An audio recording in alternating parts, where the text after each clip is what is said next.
ఉత్తరప్రదేశ్లో ఇటీవల జరిగిన కుంభమేళా అనేక మందికి జీవితాన్నిచ్చిందని, ఎందరికో జీవనోపాధి లభించిందని యూపీ సీఎం యోగి ఆదిత్యనాథ్ పార్లమెంట్లో ప్రస్తావించారు. విపక్షాల విమర్శల నేపథ్యంలో ఆయన కుంభమేళా నిర్వహణపై పలు విషయాలు వెల్లడించారు.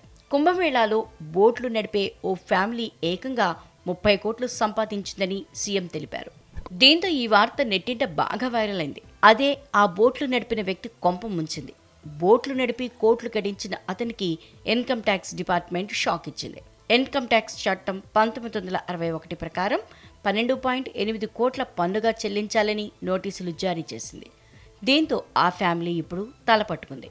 అరెల్ గ్రామానికి చెందిన boatman Pintu Mahara family Kumbh Mela సమయంలో త్రివేణి సంగమం వద్ద 45 రోజుల పాటు సుమారు 130 బోట్లు నడిపింది. దాంతో నెలన్నరలోనే ఆ కుటుంబం 30 కోట్లు సంపాదించింది. ఇదే విషయాన్ని సీఎం యోగి అసెంబ్లీలో ప్రస్తావించారు. పింటూ ఫ్యామిలీకి ఆదాయ పన్ను శాఖ నోటీసులు జారీ చేయడంపై SEBI research analyst AK Mandan X వేదికగా స్పందించారు. బోట్ మ్యాన్ పింటూ డబ్బు సంపాదించినా ఆయనకు ఆనందం లేకుండా పోయిందని తెలిపారు.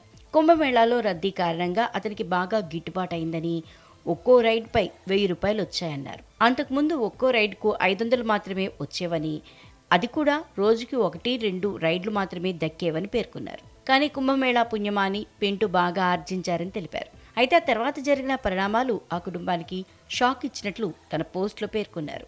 ఇన్కమ్ ట్యాక్స్ డిపార్ట్మెంట్ 1961 ఐటీ చట్టంలోని సెషన్స్ 468 కింద నోటీసులు ఇచ్చిందని మందన్ చెప్పారు. ట్యాక్స్ స్లాబ్లు తెలియని వ్యక్తి ఇప్పుడు భారీ ట్యాక్స్ కట్టాల్సి వస్తోందన్నారు. బాగా డబ్బు సంపాదించినా అదో పీడకలగా మారిందన్నారు. ఒకప్పుడు పింటూ ఫ్యామిలీ నెలకు 15,000 సంపాదించడానికి కూడా చాలా కష్టపడేదని, అలాంటిది ఇప్పుడు ఒకే ఏడాదిలో 12.8 కోట్ల పన్ను కట్టాల్సి వస్తోందని తెలిపారు.